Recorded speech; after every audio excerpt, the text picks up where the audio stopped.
Selamat berjumpa kembali Bapak Ibu serta teman-teman. Hari ini program KKN yang akan saya laksanakan, yaitu saya akan memberikan edukasi mengenai pemasaran online. Nah, bagi Bapak dan Ibu, beberapa hari yang lalu kita sudah membuat 2 macam makanan ringan yang dapat menjadi sumber inspirasi bagi Bapak dan Ibu serta teman-teman untuk berjualan khususnya dalam masa pandemi ini. Nah, hari ini saya akan memberikan edukasi mengenai pemasaran online. Jadi, ketika kita ingin berjualan, kita tidak hanya memasarkannya lewat mulut ke mulut atau mengunjungi rumah ke rumah, tetapi kita dapat memasarkan jualan kita, memasarkan produk-produk kita atau barang-barang kita melalui online. Materi pokok yang akan kita bahas hari ini yaitu pertama mengenai pengertian pemasaran online. Kedua, kita akan membahas mengenai kelebihan dan kekurangan pemasaran online. Dan yang ketiga mengenai cara kerja pemasaran online. Pengertian pemasaran online. Terdapat beberapa pengertian menurut para ahli. Menurut Klotter, pemasaran online adalah pemasaran yang dilakukan melalui sistem komputer online interaktif yang menghubungkan konsumen dan penjual secara elektronik. Jasa online komersial adalah jasa yang menawarkan jasa informasi dan pemasaran online kepada pelanggan yang membayar iuran bulanan. Selanjutnya pengertian menurut Chiavery. Pemasaran online adalah pemasaran penggunaan internet dan teknologi digital yang berhubungan untuk mencapai tujuan pemasaran dan mendukung konsep pemasaran modern. Kesimpulannya yaitu pemasaran online adalah segala usaha yang dilakukan untuk melakukan pemasaran suatu produk atau jasa dengan menggunakan media internet. Nah,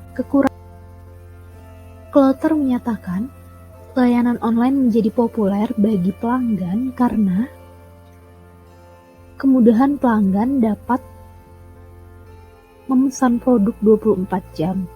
Mereka tidak harus berkendara mencari tempat parkir, melewati gang yang panjang untuk mencari barang. Mereka tidak harus berkendara ke toko hanya untuk menemukan barang yang dicari sudah habis. Yang kedua, informasi pelanggan memperoleh informasi tentang perusahaan, produk, dan pesaing tanpa meninggalkan kantor atau rumah mereka, sehingga dapat lebih selektif dalam hal harga, kualitas, kinerja, dan ketersediaan. Dan yang ketiga adalah rongrongan, yang lebih sedikit pelanggan tidak perlu menghadapi atau melayani bujukan. Nah, dari ketiga hal tersebut dapat disimpulkan kemudahan dalam pemasaran online atau belanja online itu yang pertama, kita dapat memesan produk yang kita butuhkan 24 jam tanpa harus menunggu besok hari atau tanpa harus menunggu tokonya buka terlebih dahulu. Dan yang kedua, kita sebagai konsumen dapat memperoleh informasi lebih mengenai barang yang akan kita beli. Sehingga kita dapat dengan mudah untuk menyeleksi barang-barang yang kita butuhkan.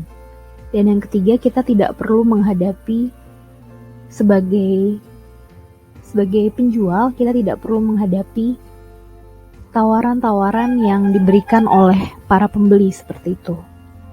Selanjutnya ada kekurangan dari pemasaran online. Kekurangan yang pertama adalah mengharuskan pelanggan untuk menggunakan teknologi internet. Yang kedua, rendahnya kecepatan koneksi internet juga dapat menjadi hambatan. Yang ketiga, konsumen di internet tidak dapat menyentuh, mencium, merasakan atau mencoba barang secara nyata sebelum melakukan pembelian. Dan yang terakhir, adanya penipuan dalam penjualan secara online. Nah, dalam hal ini, poin ketiga dan keempat yang sering sekali kita rasakan sebagai kekurangan dalam belanja online ya, seperti itu. Nah, Bapak, Ibu, dan teman-teman sekalian, di sini saya mempunyai data yang mungkin belum terperbarui, tapi data ini cukup dapat menjadi referensi kita bahwa di Indonesia sekarang belanja online itu sudah menjadi habit atau kebiasaan. Seperti itu dapat kita lihat bahwa Tokopedia itu sampai 140 juta sekian orang yang melihat per bulannya.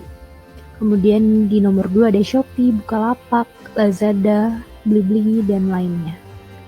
Nah, seperti itu Bapak dan Ibu serta teman-teman penjelasan singkat dari saya mengenai pemasaran online. Jadi dari barang atau produk-produk yang sudah kita buat, kita dapat memasarkannya secara online dan hal tersebut tentunya lebih mudah dan lebih praktis bagi kita. Sekian video dari saya. Terima kasih kepada Bapak dan Ibu serta teman-teman yang sudah menyaksikan. Mohon maaf apabila ada kesalahan kata dan sampai jumpa di video selanjutnya.